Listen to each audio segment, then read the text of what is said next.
ఓం సాయిరామ్ సమర్థ సద్గురు సాయినాథ్ మహారాజ్ కీ జై. మన సాయి బిడ్డలందరికీ నమస్కారం ఫ్రెండ్స్. సాయినాథుని దయ వలన ఎక్కడున్నా ఎవరైనా సుఖంగా సంతోషంగా కూడా అష్టైశ్వర్య ఆరోగ్య అభివృద్ధితో ఉండాలని మనస్ఫూర్తిగా సాయి తరపున నేను కూడా మనస్ఫూర్తిగా కోరుకుంటూ ఈరోజు వీడియో అనేది మొదలు పెడుతూ ఉన్నాను. ఈరోజు వీడియోలో సాయి బాబా సన్నిధి ద్వారా మనకు వచ్చినటువంటి సందేశం ఏంటి అంటే, తల్లి నన్ను ఎక్కువగా ఎదురు చూడనివ్వవద్దు, నీకోసమే ఈ ఒక్క శుభవార్తను తీసుకుని వచ్చాను. నన్ను తండ్రిగా భావిస్తే తప్పకుండా ఈ గురువారం రోజు కేవలం నీకోసం వచ్చినటువంటి శుభవార్తను అందుకో అని సాయినాథుడు మనకు ఈరోజు ఒక చక్కటి సందేశం ద్వారా మన ముందుకైతే వచ్చారు. ఫ్రెండ్స్, సందేశాన్ని ఎందుకు అందించాలి అనుకుంటున్నారు, ఏం చెప్పాలనుకుంటున్నారు అనేది మనం బాబా వారి మాటల్లోనే తెలుసుకుందాం.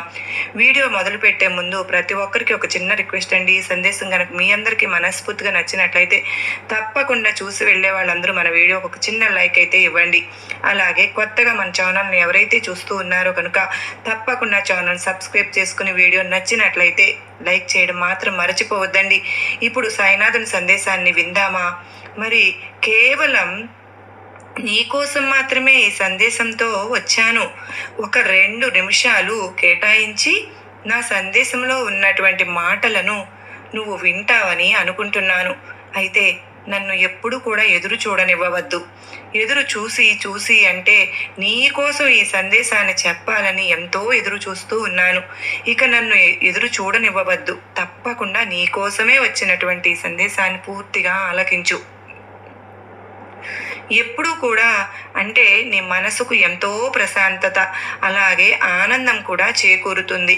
మరి ఈ సందేశం ఏమిటి అంటే, మరి ఈ శుభవార్తను అలాగే పట్టరానంత ఆనందాన్ని నేను చెప్పే మాటలను తూచా తప్పకుండా విని పాటిస్తావని అనుకుంటూ ఉన్నాను. ఆలస్యం చేయకుండా ఈ సాయి మాటలను ఇప్పుడు ఈ క్షణమే వినమ్మా. ఒక చిన్న ప్రమాదం పొంచి ఉంది కనుకనే చేదు సమయం తరవబోతోంది. తక్షణమే కాదనకుండా ఇప్పుడే ఈ క్షణమే ఈ సాయి మాటలను జాగ్రత్తగా పాటించు. ఈరోజు ఎలాగైనా కానీ నీతో మాట్లాడాలని నీ గుమ్మం ముందు వేచి ఉన్నాను. వెంటనే విను. నీకు మాత్రమే వచ్చినటువంటి అదృష్టంగా భావించు.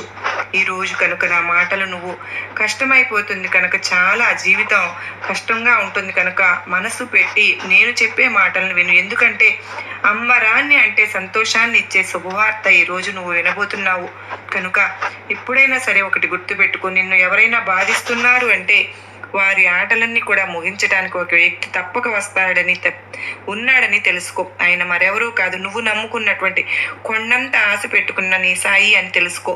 ఈ క్షణం నుండి నువ్వు ఒకటి గుర్తుపెట్టుకో. ఎవరు నిన్ను బాధ పెడుతున్నారని నువ్వు దిగులు పడవలసిన అవసరం లేదు. తొందరపడి వారిని నువ్వు ఏ మాట కూడా అనవద్దు. ఎందుకంటే రాబోయేటటువంటి రోజుల్లో నీకు అన్ని అనుకూలమైనటువంటి రోజులే రాబోతున్నాయి కనుక నువ్వు దిగులు పడింది చాలు. ఇక మంచి అభయాన్ని నేను నీకు ఇవ్వబోతున్నాను. ఈ సందేశంలో ఉన్నటువంటి మాటలను జాగ్రత్తగా విని తప్పకుండా నీ జీవితంలో జరగబోయేటటువంటిది ఏమిటో తెలుసుకోను. నీ గుమ్మం ముందు నేను ఎప్పుడు కూడా కాపు కాసి ఉంటాను. ఎందుకంటే దుష్ట శక్తులు నీ ఇంట్లోకి రానివ్వకుండా చూసేందుకు నేను ఎప్పుడు కూడా కాపు కాచుకుని ఉంటానని నీకు తెలుసు కదా. నువ్వు నన్ను నమ్మిన నిన్ను ప్రతి ఒక్క భక్తుని కూడా కాపాడడం నా బాధ్యత కనుక నేను ఎప్పుడు కూడా నీ గుమ్మం ముందు కాపు కాసుకుని ఉంటానని చెప్పి మరచిపోవద్దు. ఈరోజు ఈ శుభవార్త నువ్వు విన్నావు అంటే ఎగిరి గంతులు వేయడం తథ్యం. ఎందుకంటే ఊహించినటువంటి నీ జీవితంలో ఎన్నో రోజులు కళ్ళు కాయలు కాసే విధంగా ఒక అవకాశం కోసం, ఒక ఉద్యోగం కోసం, లేదా నీ వ్యాపారంలో పెట్టుబడి కోసం, అంటే పెట్టుబడి పెట్టడానికి తగినంత ధనం కావాలని, ఇలా ప్రారంభించాలని ఎన్నో ఆటంకాలను ఎదుర్కొంటూ ఉండవచ్చు. అయితే వాటి వల్ల దేనికోసమైతే కొన్ని నెలల తరబడి నువ్వు ఏ శుభవార్త కోసమైతే కళ్ళు కాయలు కాసేలాగా ఎదురు చూస్తూ ఉన్నావో ఆ శుభవార్తని ఈరోజు నీకు అందించబోతున్నాను. బ్రహ్మాండాన్ని సైతము కొట్టి ఈరోజు నీకోసం వస్తున్నాను గొప్ప శుభవార్తతో. నన్ను కాదు అనకుండా నీ ఇంటి గుమ్మంలో ఉన్నటువంటి నన్ను లోపలకు ఆహ్వానించు. బాబా, నువ్వు వస్తే స్వయంగా నేను కాదంటానా అని నువ్వు అనవచ్చు, కానీ నేను మాత్రం ఏ రూపంలో నీ వద్దకు వస్తానో చెప్పలేను. అంటే ఒక కాకి రూపంలో రావచ్చు, ఒక కుక్క రూపంలో రావచ్చు, ఎవరైనా సరే. కానీ నీకు తెలిసినటువంటి నీ బంధుమిత్రులు, శ్రేయోభిలాషులు, వాళ్ళ ద్వారా అయినా నేను రావచ్చు. ఏదో ఒక రూపంగా నేను తారసపడతాను. ఈ శుభవార్తను నువ్వు వినాలనుకుంటున్నావు, దాని ద్వారా నీకు పరిచయం అవుతాను, లేదా అందులో నీకు మంచి మార్పు వస్తుందని తెలియపరుస్తాను. కొన్ని క్షణాల్లోనే నీ పెదవులపై చిరునవ్వులు విరియబోతున్నాయి.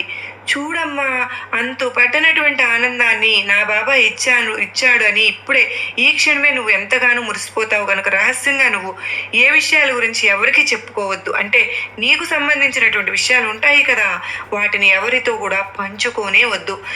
నీకు నువ్వే చెప్పుకో. నీకు లాభదాయకంగా ఉండేటటువంటి విషయాల గురించి ఎవరితో చెప్పవద్దని చెప్తున్నాను. కనుక నువ్వు ఎదురు చూస్తున్నటువంటి ఆ శుభవార్త నీ గుమ్మం ముందుకు రాబోతుంటే దానిని మించినటువంటి సంతోషం నీకు ఏం కావాలి చెప్పు.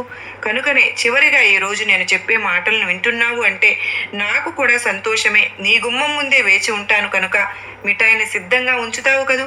నీ ఈ అవకాశాన్ని ఎప్పుడు కూడా విడిచిపెట్టుకోవద్దు. దిగులుగా ఉండవద్దు. నువ్వు అలా దిగులుగా ఉంటే నేను అసలు చూడకుండా ఉంటే అసలు చూడలేనమ్మా. కొన్ని క్షణాల్లో ఈ శుభవార్తని చెవిన పడి వెంటనే నువ్వు ఎంతో సంతోషంతో ఉంటావు. నీ గురువును, నీ సాయిని ఈ క్షణం నుంచి ఇంకా ఎక్కువగా నమ్ముకుంటావు. నాపై నువ్వు ఏర్పరచుకున్నటువంటి నమ్మకానికి నేను నీకు ఏమిచ్చి రుణం తీర్చుకోవాలో నాకు అర్థం కావడం లేదు. అయినా సరే నేను నీకు సహాయపడబోతున్నాను అనేటటువంటి ఆనందం నాకు చాలు. శుభాకాంక్షలు. ముందుగా ఈ శుభవార్త నువ్వు వింటున్నావంటే ఈ అదృష్టాన్ని నువ్వు జార విడుచుకోకుండా ఈరోజు నా మాటలు వింటున్నావు అంటే అది కేవలం ఈ సాయి అనుగ్రహం నీ పైన ఉండడమేనమ్మా. చూడమ్మా, నీ అదృష్టాన్ని అంతా కూడా చక్కగా నేను ఈ శుభవార్తలోనే ఇన్ని రోజులు దాచి ఉంచాను. ఇప్పుడే ఈ క్షణమే ఆ శుభవార్త విన్న తర్వాత నీ మనసు సంతోషంగా ఉంటుంది. రాసి పెట్టుకో ఈ సందేశాన్ని, అలాగే ఈ శుభవార్తను. నువ్వు తప్పకుండా పూర్తయ్యేలోపు ఆ నీ కోరిక తప్పకుండా నెరవేరుతుందో లేదో అనేది ఒకసారి నువ్వే అర్థం చేసుకో. అసలు ఈ శుభవార్త షిరిడి నుంచి వచ్చిందనుకో, నీ జీవితంలో మలుపు రానటువంటి ముఖ్యమైనటువంటి రోజుగా మారబోతుందని తెలుసుకో. నీ కోరికను నెరవేర్చడమే నా బాధ్యతగా నేను భావిస్తున్నాను. నువ్వు అనుకుంటున్నటువంటి పరిస్థితికి నేను ఎప్పుడు ఇస్తున్నటువంటి కానుకను నువ్వు తీసుకుంటున్నావు అంటే అంతకన్నా సంతోషాన్ని నువ్వు పొందినట్లే, పట్టరానంత ఆనందాన్ని నువ్వు పొందినట్లే. నీకోసం నేను ఈ శుభవార్త నీ గుమ్మం ముందుకు తీసుకుని వచ్చాను. నా గురుబలం అంతా కూడా నీకు ధారపోస్తున్నాను. చూసి చూడగానే వెంటనే ఈరోజు ఈ సాయిని అంటే నీ మనసు నిండా నింపుకుని సాయి రూపాన్ని, ఆ శుభవార్తను విన్న వెంటనే నా ఆలయానికి పరుగు పరుగున వస్తావు తల్లి. తప్పకుండా నాకు ధన్యవాదాలు కూడా తెలుపుకుంటావమ్మా. నీ కష్టానికి ఇదే ఆఖరి రాత్రి కాబోతోంది. నీతో ఒక రహస్యం చెప్పాలని ఎన్నో సంవత్సరాల నుంచి ఎదురు చూస్తూ ఉన్నాను. ఆ రహస్యం ఏమిటి బాబా అని నువ్వు అనుకుంటున్నావు కదా. ప్రశాంతంగా నీ మనసును నిర్మలంగా ఉంచుకుని నేను చెప్పే ఈ సందేశాన్ని పూర్తిగా ఆలకించు. అసలు ఎందుకోసం ఈ సందేశం వచ్చిందో, ఎందుకోసం ఈ సందేశాన్ని నాకు ఈ విధంగా ఒక సూచనలాగా తెలియజేయబోతున్నాను అనే విషయం గురించి నువ్వు తెలుసుకో. చూడమ్మా, నాకు నా బిడ్డల కళ్ళల్లో నీరు తెలియదా, వారి మనసులో ఉన్నటువంటి బాధ కూడా తెలుసు తల్లి. కనుకనే వెంటే ఉండి వారిని నేను రక్షించుకుంటూ ఉంటున్నాను. మరి ఇదే కదా ఈ సాయి చేసేటటువంటి పని. నీ వేదనలు చూపేటటువంటి ఈ సాయికి 1000 హారతులు పట్టావు కదమ్మా. ఇప్పటికే ప్రతిక్షణం కూడా నీ కలలో ఉన్నటువంటి కన్నీటితో అభిషేకం చేశావు. నీ కోరికలను తీర్చేటటువంటి నీ సాయికి 1,000,000 హారతులు పట్టావు.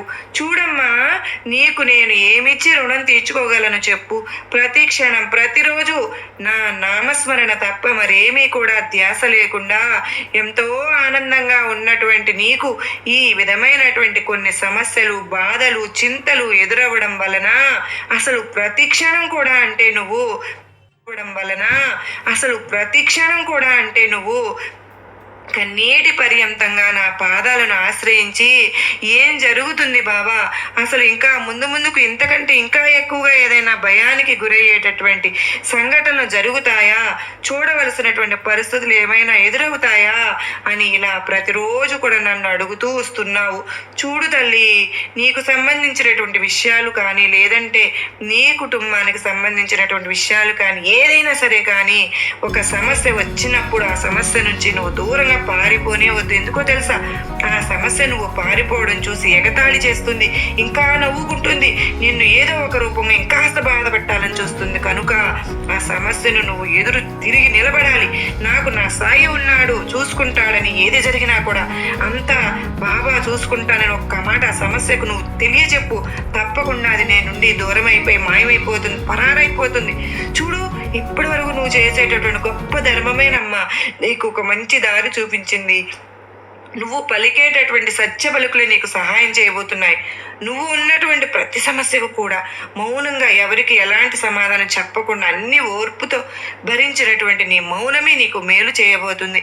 అలాగే నువ్వు ఇప్పటి వరకు చేసినటువంటి సాధన అంటే పూజ కావచ్చు, లేదంటే నా నామస్మరణ కావచ్చు, ఏదైనా సరే కానీ నీకు సాధించి చూపించబోతుంది. అలాగే నీ భక్తి నిన్ను భగవంతుని దగ్గరకు చేర్చేలా చేస్తోంది. ప్రతి క్షణం కూడా, ప్రతిరోజు కూడా నేను నీ చుట్టూ తిరుగుతూనే ఉన్నాను.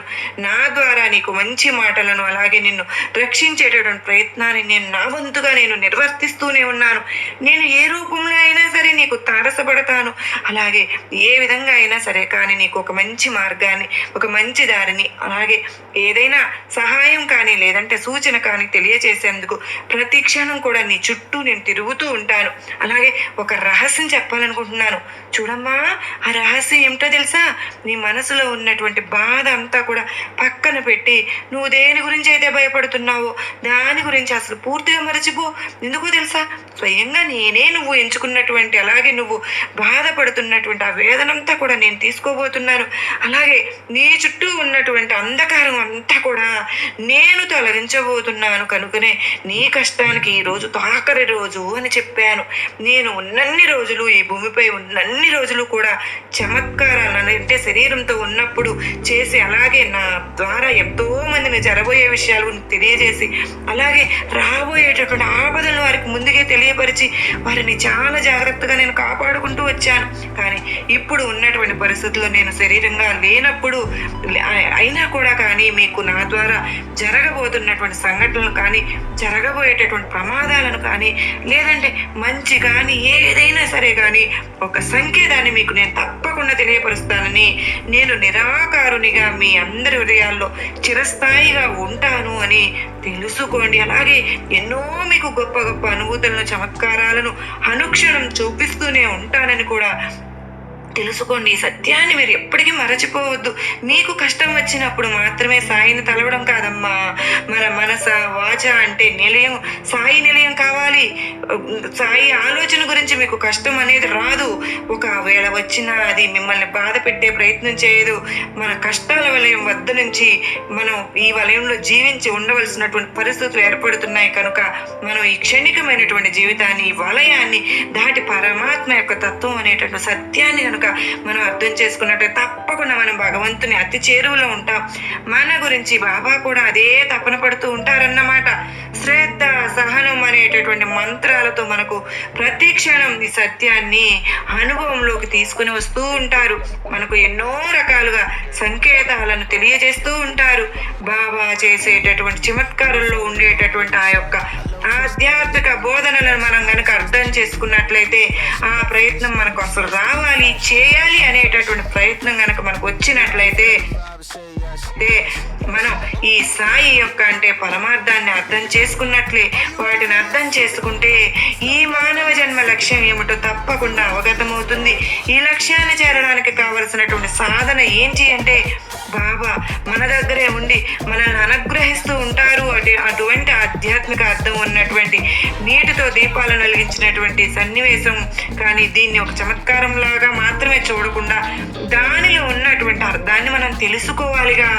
ఏవో ప్రతిరోజు కూడా మన సమస్యకు తగినటువంటి పరిష్కార మార్గాన్ని బాబా ఈ విధంగా సందేశం ద్వారా తెలియజేసి మన మనసుకు ధైర్యం చెబుతూ ఉన్నారు. అంటే విషయంగా కాకుండా బాబా గురించి కూడా ఆలోచించేటువంటి విషయాలను సాయినాథుడు చెప్పేటటువంటిది ఏదైనా సరే కానీ, బాబా వారు చేసినటువంటి లీలలు కానీ, లేదంటే బాబా వారి గురించి చెప్పేటటువంటి మాటలు కానీ ఎవరైతే శ్రద్ధగా ఆలకిస్తారో వారు కూడా సాయికి అతి చెరువులో ఉన్నట్లేనండి.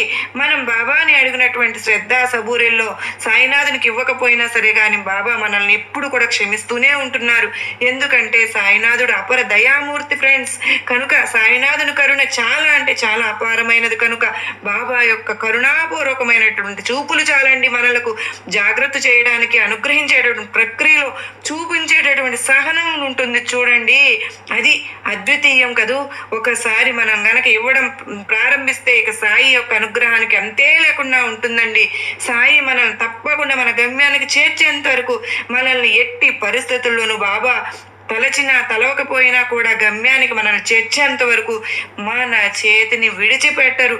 బాబా ఎలాగైతే మన గమ్యానికి మనల్ని చేరుస్తారో అలాగే మనం కూడా మన గమ్యానికి చేరుకున్న తరువాత బాబాను ఎట్టి పరిస్థితుల్లో కూడా మర్చిపోకుండా ప్రతి క్షణం ప్రతిరోజు సాయినాథు నామస్మరణలో బ్రతికి ఉంటే మనకు ఎలాంటి ఆపదలు కానీ ఏవి కూడా దరిచేరవన్నమాట. ఒకవేళ ఆపదలు అంటే మనకు చేరువవుతున్నట్లు క్షణంలో బాబా అడ్డుగా నిలబడతారు. మనకు ముందే ఒక సంకేతాన్ని సూచనలు ఏదో ఒక విధంగా అయితే తెలియజేసేటువంటి ప్రయత్నం అయితే చేస్తారు. మన చుట్టూ తిరుగుతూ మనకు ఏదో ఒక విధంగా విషయాన్ని తెలియజేసే తపన మన సాయికి ఎప్పుడు అనుక్షణం ఉంటుంది ఫ్రెండ్స్. కనుకనే ఇప్పటికీ కూడా ప్రతి ఒక్క సాయి బిడ్డకు సాయి ఆ అనుభూతి బాబా చేసేటటువంటి లీలలు చమత్కారాలు ఇప్పటికీ కూడా పొందుతూ ఉన్నారు. ఆ విధంగా సాయి అనుగ్రహానికి పాత్రులైన వాళ్ళు ఎంతో మంది ఇప్పటికీ కూడా బాబా వారిని ఎంతో ఆరాధ్య దైవంగా భావిస్తూ ప్రతి క్షణం బాబా నామస్మరణలో లీనపోయిపోయి ఎంతో ఆనందంగా ఉంటూ ఉన్నారు. ఒక్కసారి బాబా వారికి దగ్గరై మనం అంటే ఎవరైనా సరే కానీ మరలా బాబా వారిని దూరం చేసుకోలేమండి. అంతటి కరుణామూర్తి శ్రీ సచ్చిదానంద సద్గురు సాయినాథుడు మరి ఎప్పుడు కూడా ఈ సందేశాలన్నీ వింటున్నప్పుడు మీ మనసుకు నిజంగా సంతోషం అనిపిస్తుంది కదూ. అలా సంతోషం అనిపించినప్పుడే బాబా మనతో ఉన్నారు అని అర్థమండి. సాయి లీలలను మనం ప్రతిరోజు తప్పకుండా అనుభవిస్తున్నామని అర్థం. బాబా చూపించేటటువంటి ప్రేమను మనం పొందుతున్నామని అర్థం. ఇలా అన్నిటికీ సాయి మన తోడు ఉంటారని మన మనసులో ఎప్పుడు కూడా అనుకుంటూ ఉంటే చాలు ఫ్రెండ్స్. తప్పకుండా మనం సాయి లీలలు సాయి చేసేటటువంటి చమత్కారాలు అన్నీ కూడా తెలిసిపోతూ ఉంటాయి. ఎప్పుడు కూడా అంటే బాబాకు తెలిసినటువంటి గొప్ప విద్య ప్రస్తుతం మనకు నా అవసరం చాలా ముఖ్యమని నాకు అర్థమైంది. కనుకనే నువ్వు పిలిచినా పిలవకపోయినా నాపై అలకను చూపినా అవేమీ కూడా నేను పట్టించుకోవాల్సిన పని లేదు. కేవలం నువ్వు ఏ సమస్యతో అయితే బాధపడుతూ ఉన్నావో ఆ సమస్యకు నేను నీ నుండి దూరం చేసేందుకు నువ్వు పిలవకపోయినా సరేనమ్మా, నేనే నీ జీవితంలోకి రాబోతున్నాను. ఒక గొప్ప మార్పునైతే నీకు తప్పకుండా చూపించబోతున్నాను. ఆ మార్పుతో నీ జీవితం చాలా సంతోషంగా ఉండబోతోంది బిడ్డ. ఎప్పుడు కూడా అంటే నీకు ఎన్నో రకాలైనటువంటి సలహాలను ఇచ్చానుగా. అంటే కనీసం నీ బాధను ఎదుటివారితో పంచుకునేవారైనా కూడా లేక నువ్వు ఎంత ఇబ్బంది పడుతున్నావో, నీ మనసులో ఉన్న బాధను ఎవరికి చెప్పుకోవాలో తెలియక ఎంతగా తల్లడిల్లిపోతున్నావో ఈ బాబాకు తెలియదా? అలాగే నువ్వు ఎవరితో ఏమీ చెప్పుకోవలసిన పని లేదమ్మా.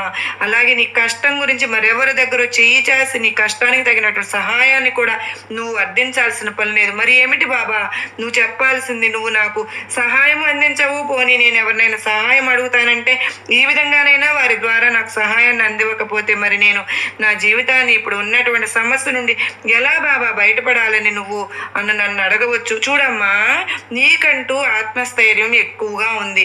నువ్వు ఎంతో మంచివాడివి, మంచిదానివి కనుకనే మంచి మంచి మనసున్నా, అలాగే నువ్వు భక్తురాలు కనుకనే చెడు లక్షణం ఏంటో తెలుసా నీకు? నువ్వు సాధించాలని కళ కంటున్నటువంటి ఆ విషయాన్ని దగ్గరలో ఉన్న వారికి అతి చేరువలో ఉన్న వారికి దాన్ని పట్టించుకోకుండా కేవలం నీ సమస్యపైనే దృష్టి సారించి ఆ సమస్య నుండి బయటపడితే చాలు భగవంతుడా అని అనుకుంటావు తప్ప నీ ఎదుట ఉన్నటువంటి గొప్ప లక్ష్యాన్ని మాత్రం నువ్వు మరచిపోతున్నావు. అసలు నువ్వు చెయ్యాలనుకున్న ఒక మంచి పనిని ప్రారంభించావుగా, ఆ పని అంత దృష్టిని సారించకుండా పూర్తిగా దాన్ని మరచిపోయావు కదా. దాని గురించి నీకు ఎంత లాభం ఉంటుందో ముందు ముందు రోజుల్లో నీకు తెలుస్తుంది. దేనినైతే వద్దు అని అనుకున్నావు దాని నుండే నీకు లాభాలు రావడం మొదలవుతాయి. అప్పుడు నీకు అర్థమవుతుంది నేను దేని గురించి పట్టించుకోలేదు, దేనిలో అయితే నీకు లాభం రాలేదని దాన్ని పక్కన పెట్టేశావు, అందులో ఇంత మంచి లాభం రాబోతుందా, నాకు అదృష్టం కలిసి వస్తుందా అని నీకే అర్థమవుతుంది తల్లి. అది వస్తువా మనిషి ఎవరితో ఎప్పుడు ఏ అవసరం వస్తుందో మనం చెప్పలేం కదా. కనుక ప్రతి ఒక్కటి కూడా మన జీవితానికి ముఖ్యంగానే భావించాలి. ఏది లేకుండా అంటే ఏ ఉపయోగం లేకుండా మనకు ఆలోచన విధానాన్ని భగవంతుడు ప్రసాదించడు కదా. అలాగే ఏ అవసరం లేకుండా ఏ మనిషినో ఏ వస్తువునో మన చెంతకు తీసుకురాడు కదా, చేర్చడు కదా. కనుక దాని వెనుక ఏదో ఒక మర్మం, అర్థం దాగే ఉంటుంది. నువ్వు ఎంచుకున్నటువంటి పని అది నీకు సరైనది కాదు అని నీకు అనిపించిందా, చాలు. ప్రస్తుతం లాభం రాకపోయినా ముందు ముందు రోజుల్లో నువ్వు కష్టపడితే దానివల్ల ఎంతో ఉపయోగం నీకు తప్పకుండా వస్తుంది. నువ్వు లాభాన్ని, విజయాన్ని నువ్వు సాధిస్తావన్నమాట. ఆ శ్రద్ధ చూపుతూ ఉంటావు చూడు, ఆ అశ్రద్ధ వల్ల నువ్వు ఇప్పటికైనా సరే దాన్ని సాధించలేవని గుర్తు పెట్టుకో. కష్టపడి దాన్ని వదిలిపెట్టకుండా తప్పకుండా దానిని ఏదో ఒక విధంగా సాధించే తీరాలని మంచి మనసుతో నువ్వు ఎప్పుడైతే కష్టపడుతూ మొదలు పెడతావో ఆ కష్టానికి తగినటువంటి ప్రతిఫలాన్ని భగవంతుడు కూడా నీకు తప్పకుండా ఇస్తాడు అని సాయినాథుడు నీకు నా ఆశీర్వాదం ఇస్తున్నాను బిడ్డ అని ఈరోజు ఒక చక్కటి సందేశం ద్వారా మన ముందుకైతే వచ్చారు కదా ఫ్రెండ్స్. సందేశం మీ అందరికీ మనస్ఫూర్తిగా నచ్చింది కదా, తప్పకుండా లైక్ చేయండి, సబ్స్క్రైబ్ చేసుకోండి. మరొక వీడియోతో మళ్ళీ కలుసుకుందామండి. అంతవరకు మనందరికీ కూడా సాయినాథుని ఆశీస్సులు మనందరిపైన నిండుగా మెండుగా ఉండాలి అని మనస్ఫూర్తిగా బాబా వారిని కోరుకుంటూ, ఆ సాయినాథుడు మనకి ఈ రోజున గురువారం రోజున అష్టైశ్వర్య ఆయురారోగ్యాలు ప్రసాదించాలని మనస్ఫూర్తిగా బాబావారి తరపున నేను కూడా కోరుకుంటూ ఉన్నానండి. మరి సేవాభావంతో మనం గనక బాబావారికి కనెక్ట్ అయితే రేపటి రోజున అది మనకు ఎలా అనుకుంటామంటే, అందుకు ముందే మనకు బాబావారు మరీ చెప్తూ ఉన్నారు, ధనాన్ని ఎక్కువగా వృధా చేసుకోకోకుండా చక్కగా ధనం లేని వారికి సహాయం చేస్తూ ఉంటే గనక ఎప్పుడు కూడా ధనం లేదని ఇతరులను హేళన చేయటంతో ఆ భావంతో చూడనే కూడదు. దేవుడు ఎవరికి ఎంత ప్రసాదిస్తారో అంత జీవితాన్ని మనం గడుపుతున్నామని అనుకుంటే చాలండి. ఇకనైనా సరే ఎప్పుడు కూడా మన జీవితంలో అన్ని శుభకరమైన రోజులు వస్తాయి అని ఒక తండ్రిగా నేను మీకు పదే పదే చెప్తున్నాను అని బాబావారు గుర్తు చేస్తున్నారు. ఇన్ని రోజులు మనం పడిన కష్టాలన్నిటినీ కూడా తప్పకుండా ఒక ముగింపు అయితే దొరికిందని మరీ మరీ చెప్తున్నారు. మన సంతోషాలను అనుభవించడానికి మనం సిద్ధంగా ఉండాలి అని, సంతోషంగా జీవించడానికి, గడపడానికి మన జీవితాన్ని ఆహ్వానించమని చెప్తున్నారు.